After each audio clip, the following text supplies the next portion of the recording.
you introduce us. Take it away. Hello, everybody. Welcome to Murder with My Sister. I'm Marie. And I'm Lisa. And this is my sister. And we're going to take you on a murderous journey. To... Guess where? It's my sister's week. So guess where we're going today? We are going to Beason, Illinois. Yes. Illinois. Wait, I talked to somebody on the phone this week who said Illinois. You're going to laugh. Are we doing a story in Illinois? Illinois. Oh my God. Who would have guessed it? Who would have guessed it? Who? So I'm going to tell you about Beason. Okay, go. Because I did some looking too. All I know is it's a tiny little town. Yep. It's in the southern part of the state. It's very close. It's probably closer to St. Louis and Missouri than it is to actually Chicago and things like even Springfield, which is our capital. It was founded in the 1870s by a man named Beason. And it was because it was a stop on the railroad that was being built. Oh, I didn't know that. It wasn't like a town that had any purpose per se. It was because people ended up there because they were working on the railroad or building the railroads or something like that. It has like a post office, which I think is why it gets the moniker that it's a village town something. Did you look up the population? So at the time of the story, the population was 186 people. And then the 2020 census said 147. Wait, it gets better. One person is Hispanic or Latino. Yes. One person is African American, and everybody else is white. So that brings me to my next thing about this episode. So it's on the ID channel. It is Murder Comes to Town. It's real campy. It's real cheesy. Oh my God, I thought it was... I think it's adorable, but it's like Well, it's not adorable. It's a horrible story of a horrible murder. Not the story, just the reenactments and everything. I was like, oh, this is fun. Okay. But the man who is narrating... Okay. He's doing... Okay. No, listen. He's doing the... I don't know where this person was. I don't know what they were doing. Wasn't he the one that reminded me of Hannibal Lecter? Cool Whip. The whole thing he was talking like, and like when Hannibal Lecter's like, and the thoughts are ever more scary. It was like this weird Hannibal Lecter kind of. It's like a really deep, rich voice, and then God he does him. Where was the sister during this horrible thing? And I was like, oh my God. I picked up major, like, Anthony Hopkins, Hannibal Lecter vibes on that. But as I was watching it, they interviewed a young woman who was friends with the family. Yeah. Her name was Stormy, if I'm not mistaken. Yes. This woman. Love it. Was like if country and Chicago had a baby. Stormy. It was Stormy. I love it. Because you could tell she's like rural country, like no nonsense. But if you put her in the city, she'll be like, I will hog tie you and cut your neck if you fuck with me. And all I kept thinking about when I watched her, I'm like, this girl's real. Yeah. She is real, and something about her is just... She would be fine in Chicago, or she would be fine in New York, or she would be fine in the country. And a Texas rodeo. All of it. All of it. That's where our girl, things. she will thrive. I love it. Yes. And she's like, nobody was murdered. What are you talking about? Nobody was murdered. Boy, you better calm down. I was like, oh my God, Stormy. I love it. All right. Well, why don't you... All right. Well, wait. Take us down a horrible... I have to tell you... Oh, I have to tell you something when you're done, too. Oh, Jesus. Mary and Joseph. All right, go. Go. No, you go. So I was just going to tell you my story from the front line. Oh, okay. All right. It doesn't have much to do with this story, but it was something I wanted to tell you about. So I met a guy once upon a time. Ooh. And we're talking, and I'm asking all the questions, and I'm doing my, as I call it, my evaluation. Was it on Match.com? No. Okay. It was in a little medical room with 2 chairs, me and a pen, asking this man questions. And he was like in his 20s. Okay. you know how when you're talking to somebody and they tell you something bad or they tell you something good or whatever, and then you make a facial expression, like your eyes go up, you're excited, you're surprised, or you're like, oh, that sounds terrible. So you frown a little bit as you're talking, right? Have you ever spoken to me? Listen to what I'm saying. My face is an open book of pictures.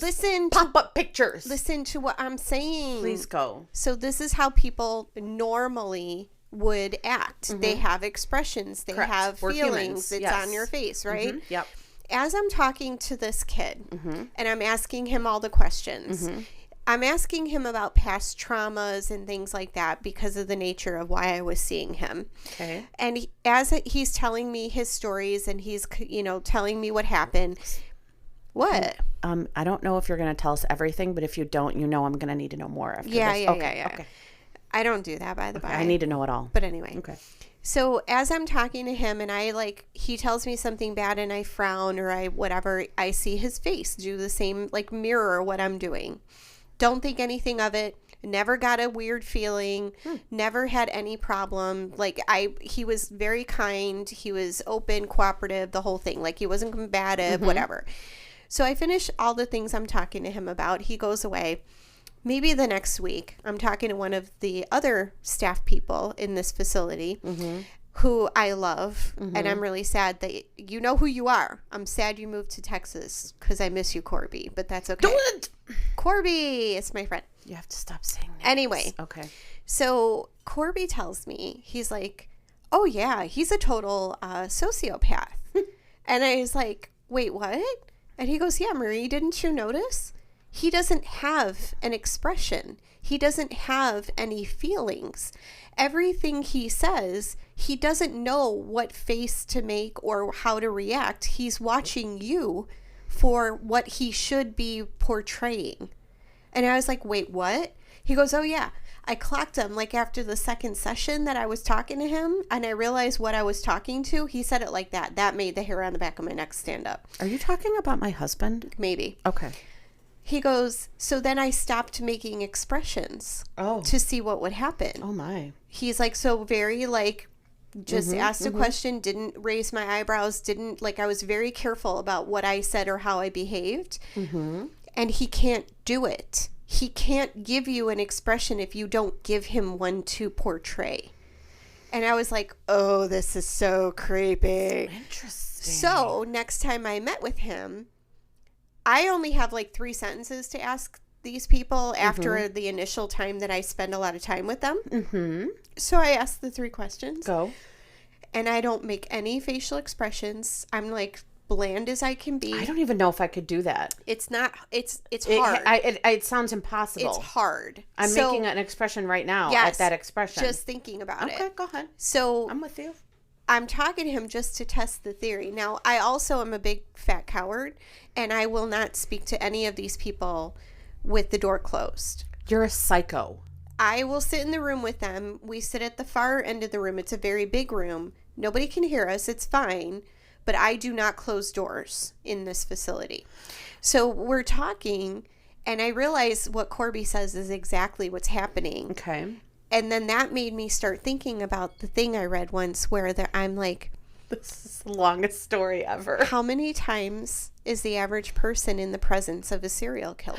Ooh. And it's something like 24 times in your lifetime. Oh my God, those shifty motherfuckers that I used to hang around with, I'll bet it's even more. I bet it could be more. I'll bet you all those scandalous fucking nightclubs and after hours parties that we went to, that we were leaving, and vampires hitting our fucking skin at 10 a.m. They would have curtains and fucking sheets draped over their windows. We should be dead. Oh my God, it's 100 times over. We should be dead. So dead. So yeah, that was my story from the front line. Okay. Just because it was one thing that I remembered. Okay. But I was like, oh, that's a creepy thing. When you realize what you're standing in front of or talking to, or and I say it like that because I don't know if these people are people. I feel like they're people are people. They're people like you and I. They're predators. It's yeah. No bueno. It was really creepy. Everybody deserves their own classification. I'm just saying. So, but no. So, Beason, Illinois. Wait, I'm going to tell you what I was going to tell you. Oh, shit. Yeah. All right. So, wait for it. Wait for it because you're about to fucking get it. Buckle down, Buttercup. You Here it told comes. me. What? When we did the last episode. Oh, I know what you're going to say. That I put this heavy episode on you, and I told you that how hard it was for me to watch that twice and don't ever do this to you again. And what do? You fucking volley back with a story that involves multiple child murders. Yeah. And I don't know if you know this.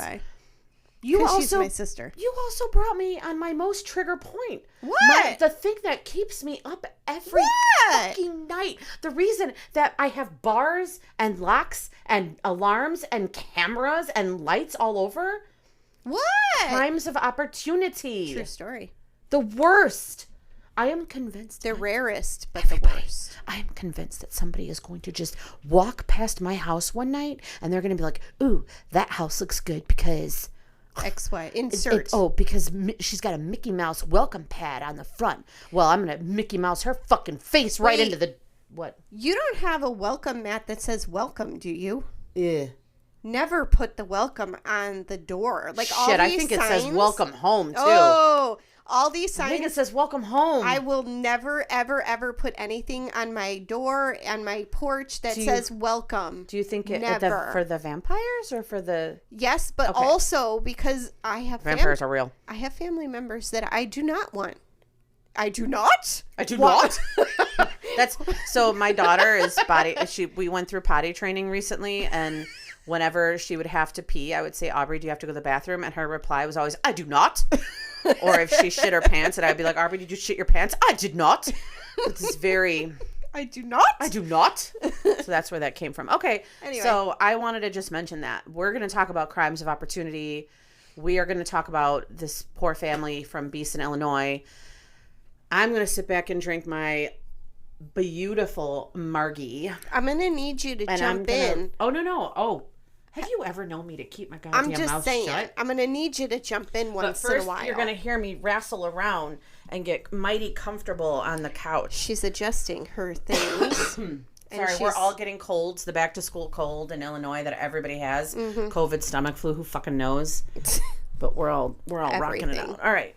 Take it away, sissy. All right. So, 2009... The investigation discovery Murder Comes to Town episode opens with a little boy on a bicycle pedaling furiously down a gravel road, and then he gets to this house and he calls, who does he call? Pudge. Wait, this is something. Pudge. His name is Pudge, yes, but the little boy, they're like, he discovered this horrible thing, got on his bike, and he had to go. This is an article that I read. He had to drive to the nearest family member's house, which was all the way across town. Oh. But guess how long it was? A mile? A mile. Was it? It was once right there. Shut the front door. 1 mile. I love it. Mm-hmm. So he gets to his family and neighbor, whoever. It was the eldest daughter, if I'm not mistaken. Nikki? I don't know. Okay. He gets to the person's house for help and then brings them back. They drive him back to the house.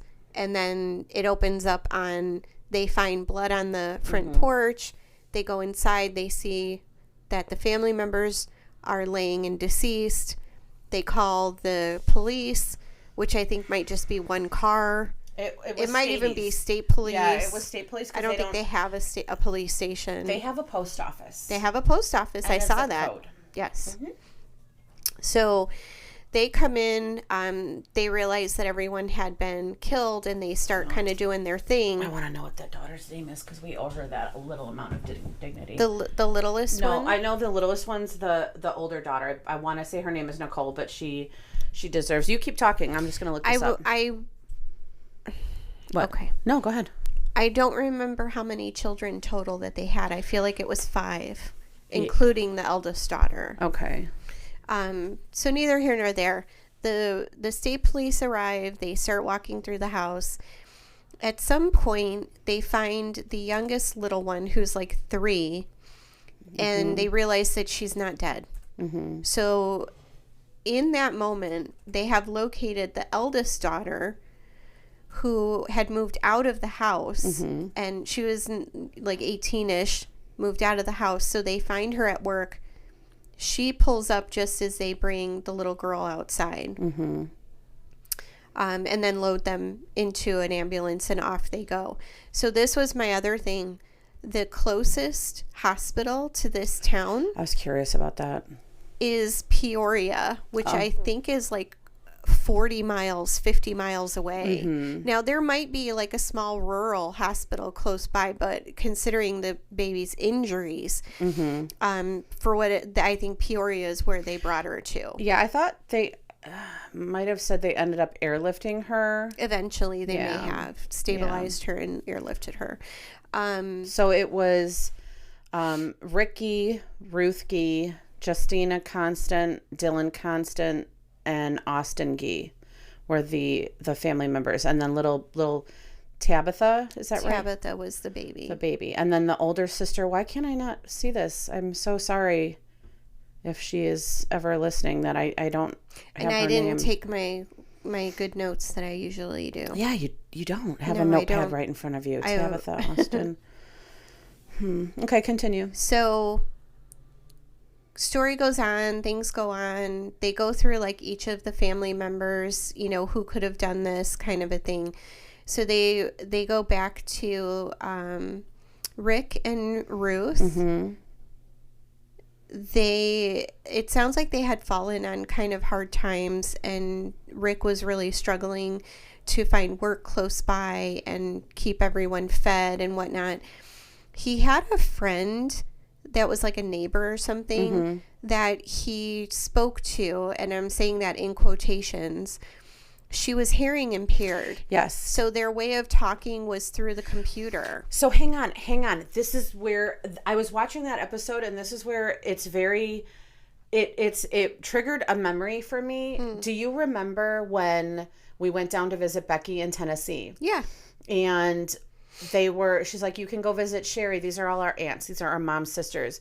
But she's like, she's always on her computer. And I'm like, what do you mean? And they're like, that's how they all communicate. So Sherry, Becky, Kim, Emily, all of them down there, she's like, they would go into a house. Now, these are people who were below income, like poverty level families. Our family, yes, because we were dirt poor growing up. They all have computers. Yeah. Like, I didn't have a computer. I was working a full-time job. Yeah. I wasn't doing bad, but I was living paycheck to paycheck. I had Aunt Debbie's oldest, like, what was the one that looked like a cow? A Dell. Gateway. Oh, Gateway. That was the computer I was rocking with, like, solitaire on it. Yeah. And they all had all these computers. And she said that they get on at night, and that's all they do. And I think I bought my first, like, brand new good computer the year after that. And it was a laptop because I had gone back to graduate school. So, yeah. So when I saw that on the episode when she said, they're interviewing her and she's like, we were online talking and then it was just like nothing. And I'm like, hey, you dead over there? I know. Because they were like kind of going back and forth. And then she said like, it sounds like maybe Rick might have been selling cannabis. And she said, sometimes they would just go in the backyard and smoke and things like that. And, now, back in the day, people would like look down on that, whatever. It is Nicole. It is Nicole. It's very legal now. I don't give a crap. It's from the earth. It's fine. It's not going to hurt anybody. Excuse me. Anyway, so the little one is airlifted. The oldest sister, who wasn't in the home, is with her. And then they start their investigation. They realize that the family members were killed by blunt force trauma. I don't think they found the weapon at the crime scene. They did find a sneaker print in the dirt outside that was like pretty distinctive. Okay. Do you hear that? I do. Is that outside like or is it? Yeah. Is it our head? Is it aliens? I hear it. I'm not sure where it's Is coming it outside from. or inside? Do you guys hear that? If you do, just ignore it. We don't know how to edit that out yet. No editing here. So the footprint in the mud. K-Swiss shoes. Do you remember those shoes? I remember K-Swiss. Yeah. I remember.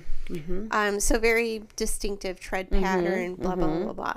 So then they kind of go through all the family members and they're like, They focus on Dylan, who's like a angsty teen. Yeah. They make him look real scary in the documentary. Yeah, of course. Like he's some kind of vampire or something. I mean, every boy in their teenagers looks every like... teenager, period. Yeah. They're just like against the world. They're rough. It's rough. It's a rough time being a teenager. True story. I remember. I just now got over it. And I'm 47, 8, whatever. Fucking shut up. I'm old. So yeah, I remember though initially when they were talking about it, there was even some talk that it was like he murdered them all and then murdered himself. And at one of the articles that I read was like his knuckles were broken. Like there's no way that he could have, like, come on guys. No. Ridiculous. We can do better. We can do better. We can do better. So they go about their investigation. They start like talking to everybody, blah, blah, blah. How did they come to focusing on Nicole's husband, right? So initially there was suspicion of him because they were on again, off again, but she stood by him from what they said in the beginning. She's like, it was not him. He did not do this. Yeah. And then as the investigation progressed and they were able to rule out the son, one of the things was that a neighbor had seen that truck. He had the same exact style of truck, but without those pipes, it looked like pipes. There was an exhaust pipe in the bed of the truck, and everyone remembered seeing that. So once they had that, they're like, okay, let's take a closer look. And then I do believe it was as they were looking at it, they tried to get some information from them. The alibi didn't quite match up and clear them. And then it was the handprint, that bloody, but I might have jumped ahead of your story. No, go ahead. It was, so they had the handprint that had his DNA on it, and then the brother was with him, and once they locked that all in, but he denied it, I think, to the very bitter end. Yeah, I think he did too. That he did not do it. He tried to blame it on the son and stuff like that, and I think it was his brother that ultimately ratted him out. Yes, he cut a deal, if I'm not mistaken. So the investigation goes on. They eventually are able to tie him to that bloody handprint. Then they're also able to tie him to the shoes.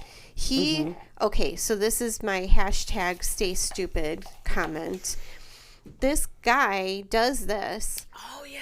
Gets rid of the murder shoes with the blood on them and buys the same freaking pair of shoes, but in a half a size bigger. That was one of the reasons they couldn't get him in the beginning. And yes, they did find the murder weapon with the shoes. Yeah, everything. The brother brought them over there, but that was one of them. They're like, so there's these little things where they're like, we have reason to believe, but nothing is adding up. And it was that the shoes were not quite the right size. The truck didn't have that thing, but then there was also the blood in the yard. Yeah. And they were like, we're not sure what happened here. And it was because the older son, I know, it's the most heartbreaking. It's so heartbreaking. He jumped out of the window, was hurt, and went back in because he knew. Like, they make him look so scary and angsty, but this kid is a hero. He went back in to save his family. Into that house because he knew his family was in danger. He sacrificed himself, essentially, this kiddo. And then this empty bag of skin that doesn't deserve to breathe is walking around blaming it on this kid. And you know why they said that he initially had gone over there that night? So I'm going to tell you something. That's one of the parts that made me so angry. This motherfucker, piece of crap person, if you want to call it, this piece of shit. There it is. This piece of shit. There it is. Actually, in his fucking beer-addled, disgusting body, brain, actually thought this 16-year-old sister would be interested in him. Ew, ew, ew, and ew. I'm sorry, ew. what were your fucking intentions? Her whole family is home. And also, you're married to her sister. Right? You motherfucker. Yes. But you're like, oh, yeah, she's been giving me eyes, so I'm going to go over there and see that. She's 16. She probably had dust in her eye. And he's like, oh, yeah, look at that. She's giving her on. She's like, no, fucking bug flew in it, stupid. Disgusting. It's disgusting. It was gross. That was a gross part of it. And I mean, there's a lot of gross parts of it. It's all horrible. It's bad. So, long story short. I mean, there's no point. There's no point. They tie all the things to him. He goes for trial and whatever. Mm-hmm. The brother flips. Mm-hmm. Tells the whole story. The brother's story at least makes sense compared to what they find. Yep. And then piece of shit, whatever his name is, the killer. We don't need to know his name. We don't need to know. Is convicted. This made me happy. This brought me joy. Mm-hmm. Because I'm so tired of hearing. So that's the little boy that they said was. Oh, come on. He's adorable. Look at him with his beautiful little blue eyes and his little blonde hair. He's adorable. He doesn't look angsty at all. Whatever. He's got a power drill. Like he's ready to do some work. Okay. So I'm just so tired of hearing like the stories from the 70s and the 80s of like men who do these horrible things to people and they get like 30 days or time served or whatever, and they should be locked away forever. So this piece of shit got 5 life sentences. Yay. 5 life. Finally. Do better. And they did. Yay.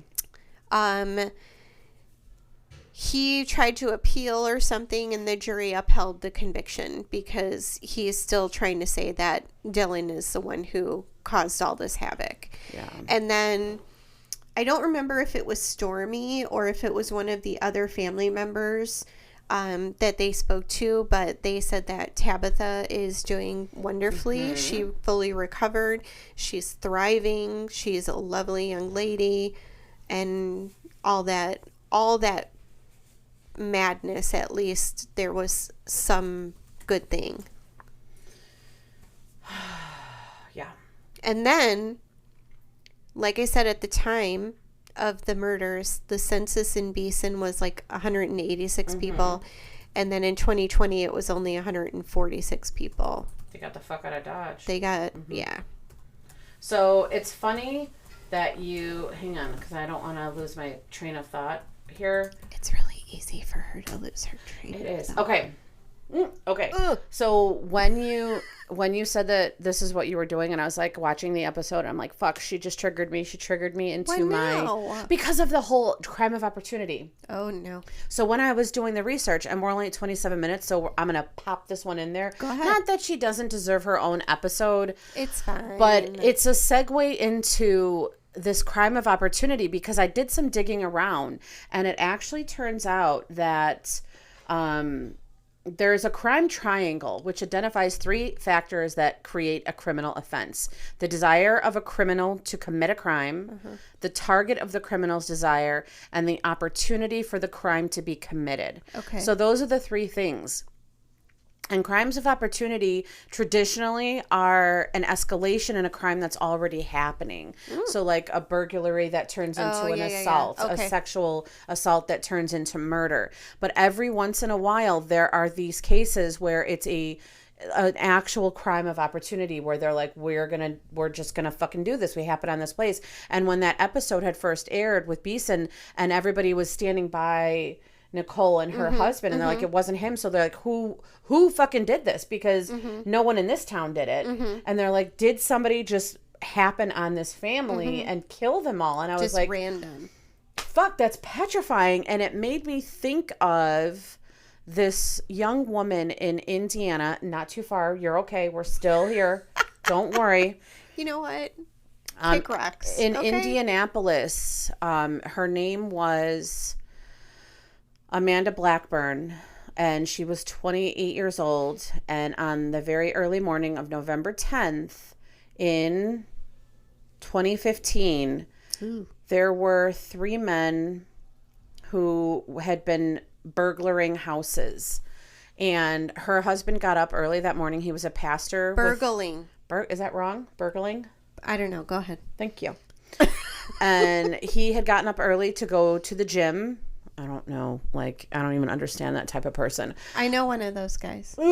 So he left the front door unlocked. Oh, no. Now, hang on. No, because I've done it. Listen to me, though. Ugh. What I just found out when I was reading these accounts, she was awake when he left. Okay. So it's not like he was leaving her sleeping at home. Yeah. They had a 15-month-old baby, okay. and she was 12 weeks pregnant. Oh, no. I know. So did she have a really big dog? No. That's the difference here, burglars. So he left to go to the gym, and she was up. And these 3 men had broken into other houses, and they were just randomly stealing things. Like one house they broke into and got some computers and a television. Another house they went through the patio. So they were just checking doors. Oh, no. I know. Oh, no. And they went to her door, and it was open. Oh. And he went in, and the accounts... It's a horrible story. It really probably deserves its own, but... I thought about this story because of the crime of opportunity, and because this one stuck with me where I was like, this is so horrible. He popped her with the gun, and then there were some stories that said he raped her, some that he did not. But as they took her money and took her card and went to go get cash, the one man stayed behind. Oh, no. And he shot her. And by all accounts, this is what I saw in everything that I read, and all the articles that I saw were that he watched her as she died. Like, this is what he testified as. And I'm sorry I didn't say those sources were like ABC articles, and one of them was an NBC and a Fox 59. So they were all news articles that I took those sources from. Apologies. But it stuck with me because so the baby was fine. The 15-month-old was still in his crib. Mm-hmm. But this man came back. I mean, he couldn't have been gone that long. He left at 5:15. He came back, 6:30, and his wife of 12 weeks pregnant is dead. Mm-hmm. And these burglars are gone. And they ended up catching them within a few weeks. Do you not know, speaking of crimes of opportunity, do you not remember the Vampire of Sacramento story? Okay, so he's like a 70s, 80s era serial killer. Are you comfortable going all the way to San Francisco? All right, shut the fuck up. Okay. Google it. Okay. Vampire of Sacramento. Okay. This guy... Will your Wi-Fi let me out of the state of Illinois? I don't... You know what? Sorry. Fuck off. Just because of that, I'm going to Australia next. I'm going all the way around. You called him the Dracula? No, vampire. The Vampire of Sacramento. So, what's his name? Did you see my Google search was vampire, and the first thing that came up was baby costumes? What's his name? Richard something? Richard Chase. Thank you.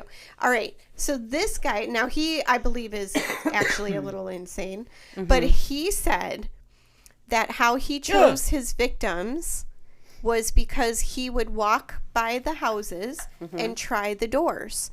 And if the door was locked, he moved on. And if the door was not locked, then that was the demon, whatever, blah, blah, blah, saying that it was okay to go in this house. That's how he chose people. Okay, I'm going to tell you a secret. OMG. When I lived in Morris. Oh, no. I didn't even have a key for that. No, Lisa. I didn't even have a key. I lived there for a year, and when I moved in, I was rooming with a friend of mine, and he was totally platonic, right? That's the word, platonic. Like, there was no romantic involvement. Joel was like her brother. total just friend. Yeah. And he's like, do you want a key? And I'm like, yeah, when you get around to it. Literally moved out, and he's like, do you have that key? And I'm like, you never gave it to me, because we never, ever, ever locked the fucking door. That's terrifying. But he had a big St. Bernard dog. He did. And then when I moved to New Lenox, we didn't lock that front door either. Lisa. I know. So I'm going to tell you something else that freaked me the fuck out about these locked doors, because I locked every door. Do you have more? Can you have my margarita, and I'll take your margarita? Yeah, here, have my margarita. You take your straw, though. I'll take my straw. Oh, I mean, if that's going to make a whole lot of difference. Okay. Yeah. Oh, yeah. That's a big old one. Anyway, so when I went over to the house in Chicago, when you and Mom were still living there, you and Fran, that was weird. I called her Mom. It sounded weird. That was weird. So when you and Fran were still at the house, that sounded weird. That sounded so weird. I don't think I've ever called her that. Anyway. I would call her Mother to her face. My mom. I'd be like, Mother! Or, God damn it, Fran. Fran! Fran's ass. She asked me to come over and like let a dog out or do something. I don't know. And you remember the back porch had no boards. It was just a frame. Yes. So you kind of walked up on the frame. I get to the top of the stairs. She says, oh, the back door is open. There wasn't even a doorknob. It was like a piece of wire that we had looped through it. So she's like, just grab the wire and give it a good yank. This is how she considered the door to be locked, because it was, the wood was so warped that you had to like kick it shut and you had to like yank it open. So she considered that essentially a locked door because it was so unhinged and I'm going to tell you guys, when you have some free time, I want you to Google the crime rate in the zip code of Chicago, 60609. That's where they didn't even have a fucking doorknob to keep people out. No, I had a Rottweiler though. And he slept in my bed. I'm telling you, Benny would not have hurt a fly. No. He was a big teddy bear. But nobody knew that. No, he looked very scary. Yes, he was a very scary looking little animal. Like a big little animal. He was a big guy. Okay. So, all right. So that's your crime of opportunity. I hate him. Don't make it easy. Well, no, I don't. I'm just saying. I have all of the securities. Guys, when I walk if somebody in her wants house, to sponsor it's us, like front door open. Hell fucking yeah, front door open. And And you know, my kids are now fucking opening the doors. Aubrey was like, Mom, she grabs her fucking purse and she's like, Mom, I'm going to go outside and play. And I'm like, what? I'm sorry. Wait, what? What? You're 3. And she's like, yeah, I'm just going to go ride my bike. No, bitch, you're not. No, you absolutely. Why, Mom? I'm a big girl. I'm a big girl, Mom. And I'm like, you better stop saying that. Because if somebody can pick you up off the ground and put you in their car, you're not big enough to go outside. Mama's coming with you. We're going to bring Cassie out with us. Cassie. I know. My son is 22 months. What happened to his head, Lisa? Oh my God, he got so banged up at school. How did he fall off of a 2-story building? No, everybody keeps asking me. They're like, how far did he fall? And I'm like, just from his feet to his face. But he let his head break the fall. Oh no. But he is a very tender little man, and he loves a really nice headband. And he loves a really sweet purse, and most recently, a really nice pair of high heels. And we do not discourage or encourage. We simply let him flourish the way he is going to in any direction. So Justin was asking me about the high heels, and I said, so here's the thing. Little boys and little girls until about age 5 don't know anything about little boys and little girls. Well, Aubrey's starting to. Like, no boys allowed. Oh, yeah. She's like, no boys allowed, Mom. Only boys. She doesn't know that it's different, though. No, I don't think so. She just doesn't want her brother there. Yeah. So, I'm like, when you see Cassie running around in little high heels and making noise, to him, it's a shiny thing that makes noise. Oh, yeah. 100%. That's all he cares about. 100%. Mm-hmm. And I said, and I'm going to go you one better. If Aubrey put on a construction belt or a hard hat or a football helmet and ran around, nobody would say anything. Nobody would say a word. So just let him be. You know, I let him be. I'm just saying. I told you I let that little motherfucker. We just let him be. Let him put on that tutu boy. Let him run around and make noise and play with shiny things. And I have successfully turned him into a mama's boy. I'm very proud to say. They like to. They're like their mamas. So amazing. So. Well, that was a fun one. Good job on that story. I guess so. I know I know that I would love to say it's going to be hard for you to keep us in Illinois, but unfortunately, we got them. We haven't even scratched the surface of some of the horrific things that have happened in our so fair land. Unfortunately. And you're going to be super happy to know this for next week. What now? Because it's my pick. What? I'm going to keep us in Illinois. Shut the front door. Because next week is Halloween. Oh. So we're going to do the story of Resurrection Mary. Oh my God. No, we're not. Yes, we are. All right. And Auntie That Doo is true crime. Yes, Auntie Doo was just on a ghost tour. So really? She gave me a couple podcasts to listen to and a book that she's going to let me read. I've already read one book on it. Okay. So I don't know if we'll be able to fill the whole episode. So if you want to do... I'll see if I can find a maybe do you want to do Bachelor's Grove? Oh, that's a good one. And then we can tag team them next week. Okay. Okay, so... that was fun. Yeah, we got that one out of there. And I want everybody to stay nice and safe. Lock your doors. Roll up your fucking windows. Come on, George. Let's fucking go. Nope. Turn it off. Fuck, how does it work? Once. Just hit the space bar. No. Mixed and edited by me, Marie Abenante, parentheses, sort of professionally, end of parentheses.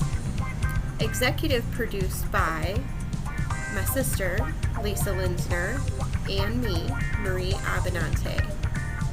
Music by John Bartman, track City Girls. Cover art by our beautiful and talented niece, Alexis Marie Guerrero.